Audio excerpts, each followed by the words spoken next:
Orin Dáfídì orí ìkẹtàdínláàádọ́rùn-ún. Ìyìn Síónì. Ìpìlẹ̀ rẹ̀ ń bẹ lórí òkè mímọ́ wọ̀n-ọn-nì. Olúwa fẹ́ ẹnu ọ̀nà Síónì ju gbogbo ibùjókòó Jákọ́bù lọ. Ohun ògo li à ń sọ ní tìrẹ, ìlú Ọlọ́run. Èmi ó dá orúkọ Ráhábù àti Bábélì láàrin àwọn tí ó mọ̀ mí.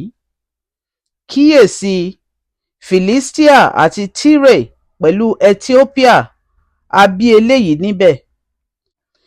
Àti ní Síónì li a ó wí pé, ọkùnrin yìí àti ọkùnrin nì li a bí nínú rẹ̀, àti ọ̀gá ògo tìkára rẹ̀ ni yóò fi ẹsẹ̀ rẹ̀ múlẹ̀. Olúwa yóò kà nígbà tí ó bá ń kọ orúkọ àwọn ènìyàn pé a bí eléyìí níbẹ̀. Àti àwọn olórin àti àwọn tí ń lu ohun èlò orin yóò wí pé, gbogbo orísun mi ń bẹ nínú rẹ̀.